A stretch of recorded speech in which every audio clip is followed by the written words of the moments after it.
Melihat Tuhan. Dalam melihat Tuhan, Anda datang kepada Tuhan dengan suatu cara yang benar-benar berbeda. Mungkin pada detik ini saya perlu memberitahukan kepada Anda kesulitan terbesar yang akan Anda hadapi dalam menanti Tuhan. Ini berkaitan dengan pikiran Anda. Pikiran memiliki kecenderungan untuk menyimpang dari Tuhan. Karena itu, ketika Anda datang di hadapan Tuhan untuk duduk dalam hadirat-Nya, melihat Dia, pakailah ayat-ayat Alkitab untuk menenangkan pikiran Anda. Cara yang dipakai untuk melakukan hal ini benar-benar sangat sederhana. Pertama, bacalah satu ayat Alkitab. Segera sesudah Anda merasakan hadirat Tuhan, isi dari apa yang Anda baca tidak penting lagi. Ayat itu telah mencapai tujuannya. Ia telah menenangkan pikiran Anda. Ia telah membawa Anda kepadanya, supaya Anda dapat melihat hal ini dengan lebih jelas. Izinkanlah saya menjelaskan cara Anda datang kepada Tuhan dengan tindakan yang sederhana, yaitu melihat Dia dan menanti Dia. Anda memulainya dengan menyediakan waktu bersama Tuhan. Ketika Anda datang kepadanya, datanglah dengan diam-diam. Palingkanlah hati Anda kepada hadirat Tuhan. Bagaimana cara melakukan ini? Ini juga benar-benar sederhana. Anda datang kepadanya dengan iman. Dengan iman Anda percaya bahwa Anda telah masuk ke dalam hadirat Tuhan. Kemudian sementara Anda ada di hadapan Tuhan, mulailah membaca beberapa ayat dalam Alkitab. Sementara Anda membaca, berhentilah sebentar. Berhenti sebentar ini harus dilakukan dengan cara yang benar-benar lembut. Anda berhenti sebentar supaya pikiran Anda dapat dikuasai oleh Roh. Anda telah mengarahkan hati Anda kepada Kristus. Anda harus selalu ingat bahwa Anda tidak melakukan ini untuk mendapatkan pengertian dari apa yang Anda baca. Sebaliknya Anda membaca supaya pikiran Anda berpaling dari hal-hal yang lahiriah ke bagian yang dalam dari pribadi Anda. Anda tidak ada di sana untuk belajar untuk membaca, namun Anda ada di sana untuk merasakan hadirat Tuhan Anda. Sementara Anda ada di hadapan Tuhan, jagalah agar hati Anda untuk tetap berada di dalam hadirat-Nya. Bagaimana caranya? Anda juga melakukan hal ini dengan iman. Ya, dengan iman Anda dapat menjaga hati Anda dalam hadirat Tuhan. Sekarang sementara menanti di hadapan Dia, arahkanlah seluruh perhatian Anda ke roh Anda. Jangan biarkan pikiran Anda melayang-layang. Bila pikiran Anda melayang-layang, arahkan perhatian Anda kembali ke bagian dalam dari pribadi Anda. Anda akan bebas dari pikiran yang melayang-layang, bebas dari gangguan lahiriah apapun. Anda akan dibawa mendekat kepada Allah. Allah hanya ditemukan di dalam roh Anda, dalam diri Anda yang terdalam, di ruang Maha Kudus. Di sanalah Ia tinggal.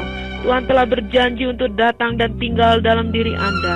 Jawab Yesus, jika seorang mengasihi Aku, dia akan menuruti firman-Ku, dan Bapa-Ku akan mengasihi dia, dan kami akan datang kepadanya dan diam bersama-sama dengan dia. Yohanes 14 ayat 23. Ia berjanji untuk bertemu di sana, dan mereka yang menyembah Dia dan melakukan kehendak-Nya. Tuhan akan bertemu dengan Anda dalam roh Anda. Santo Agustinuslah yang berkata bahwa ia telah kehilangan banyak waktu pada awal pengalaman Kristennya dalam mencoba menemukan Tuhan secara lahiriah, bukan melalui hatinya. Segera sesudah hati Anda tertuju kepada Tuhan, Anda akan merasakan hadirat-Nya. Anda lebih dapat merasakan hadirat-Nya, karena indera-indera luar Anda sekarang telah tenang dan diam. Perhatian Anda sekarang tidak lagi tertuju pada hal-hal yang lahiriah, atau pada pemikiran-pemikiran luar di pikiran Anda. Sebaliknya dengan lemah lembut dan tenang, pikiran Anda dipenuhi oleh apa yang telah Anda baca dan sentuhan hadirat-Nya. Penyerahan. Pada awal dari buku ini kita telah membahas bagaimana cara mengenal kedalaman Yesus Kristus. Permulaannya benar-benar sederhana. Pertama-tama kita berdoa berdasarkan ayat-ayat dan kemudian dengan sederhana melihat Tuhan. Setelah Anda mengejar tingkat pengalaman ini bersama Tuhan dalam waktu yang sangat lama, maka Anda harus siap untuk masuk ke dalam suatu pengalaman yang lebih dalam bersama Dia dan suatu pengenalan yang lebih dalam dengan Dia. Namun dalam pertemuan yang lebih dalam dengan Tuhan yang kita bahas dalam pasal 4, Anda harus bergerak di luar alam doa saja, atau untuk menyatakan dengan lebih jelas, Anda harus melakukan lebih dari sekedar menyediakan waktu sekali atau 2 kali untuk berdoa kepada Tuhan setiap hari. Pada detik ini, sikap yang benar-benar baru terhadap seluruh kehidupan Anda harus muncul dalam hati Anda. Bila Anda ingin berkembang lebih dari sekedar berdoa sekali setiap hari, bagian-bagian lain dalam kehidupan Anda, dan bahkan seluruh sudut pandang Anda terhadap hidup ini harus diubah. Sikap yang baru ini harus muncul karena suatu alasan khusus, supaya Anda dapat masuk ke tingkat yang lebih dalam, terus lebih dalam ke tingkat berikutnya bersama Tuhan Anda. Untuk melakukan ini, Anda harus memiliki sikap yang baru terhadap diri Anda sendiri dan juga terhadap Tuhan. Ini adalah sebuah sikap yang lebih dalam dibanding sikap apapun yang ada pada Anda sebelumnya. Untuk melakukan ini, saya memperkenalkan satu kata yang baru kepada Anda. Kata ini adalah penyerahan. Untuk memiliki pengalaman yang lebih dalam dengan Yesus Kristus, Anda diminta menyerahkan seluruh eksistensi Anda, mempersembahkannya kepada Tuhan. Marilah kita memakai peristiwa yang terjadi setiap hari dalam hidup ini sebagai gambaran. Anda harus benar-benar percaya bahwa keadaan dalam hidup Anda, yaitu setiap menit dalam hidup Anda, juga seluruh arah hidup Anda, apapun juga, ya segala sesuatu yang terjadi dalam hidup Anda karena kehendaknya dan atas izin Dia.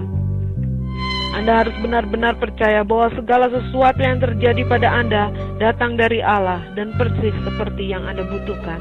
Pandangan seperti ini terhadap keadaan Anda dan pandangan iman seperti ini kepada Tuhan Anda akan membuat Anda puas terhadap apapun juga. Segera sesudah Anda percaya hal ini, Anda akan mulai menganggap bahwa segala sesuatu yang terjadi dalam hidup Anda adalah perbuatan tangan Allah, bukan tangan manusia. Guyon, penyerahan dan pewahyuan. Beberapa orang bertanya, bila saya benar-benar menyerahkan diri saya kepada Tuhan, apakah itu berarti saya tidak akan menerima wahyu yang baru dari Yesus Kristus? Apakah penyerahan mengakhiri pewahyuan? Tidak. Penyerahan tidak mengakhiri pewahyuan. Sebaliknya, penyerahan adalah sarana yang dipakai Tuhan untuk memberikan wahyu kepada Anda. Wahyu yang Anda terima datang kepada Anda sebagai realita dan bukan pengetahuan. Ini hanya mungkin terjadi melalui penyerahan. Anda harus ingat kepada siapa Anda menyerahkan diri Anda. Kepada Tuhan Yesuslah Anda menyerahkan diri Anda. Tuhan pula lah yang Anda ikuti sebagai jalan. Tuhanlah yang Anda dengar sebagai kebenaran, dan Tuhanlah yang Anda terima sebagai kehidupan. Kata Yesus kepadanya, Akulah jalan dan kebenaran dan hidup. Tidak ada seorang pun yang datang kepada Bapa kalau tidak melalui Aku. Yohanes 14 ayat 6. Bila Anda mengikuti Dia sebagai jalan, Anda akan mendengar Dia sebagai kebenaran, dan Dia akan memberikan kehidupan kepada Anda sebagai kehidupan itu sendiri. Ketika wahyu datang kepada Anda, sesuatu terjadi. Dalam jiwa Anda ada stempel Yesus Kristus. Tiap kali Ia datang pada Anda, Ia meninggalkan sebuah kesan yang baru dan berbeda yang berasal dari sifatnya dalam diri Anda. Segera terdapat banyak ekspresi yang berbeda dari sifatnya yang ditanamkan dalam diri Anda. Mungkin Anda telah mendengar bahwa Anda harus memikirkan pengalaman yang berbeda dengan Yesus Kristus, namun jauh lebih baik bagi Anda untuk merasakan, membawa pengalaman dengan Yesus Kristus ini dalam diri Anda.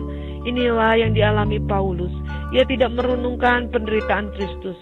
Ia tidak mempertimbangkan tanda penderitaan yang ada di tubuh Tuhan. Sebaliknya, Paulus merasakan pengalaman dengan Tuhan di tubuhnya sendiri. Ia bahkan berkata, di tubuhku ada tanda Yesus Kristus. Selanjutnya, janganlah ada orang yang menyusahkan aku, karena pada tubuhku ada tanda-tanda milik Yesus. Galatia 6 ayat 17. Apakah ia mengalaminya dengan mempertimbangkan tanda ini? Tidak. Ada stempel Yesus Kristus secara pribadi dalam Paulus. Ketika Tuhan menemukan seorang percaya yang berserah sepenuhnya kepada Dia dalam segala hal secara lahiriah dan dalam segala hal secara batiniah, Ia seringkali memilih untuk memberikan wahyu yang khusus dari sifatnya kepada orang itu. Bila ini Anda alami, terimalah itu dengan hati yang bersyukur. Terimalah segala sesuatu dari Dia dengan hati yang bersyukur, apapun yang Ia pilih untuk diberikannya kepada Anda.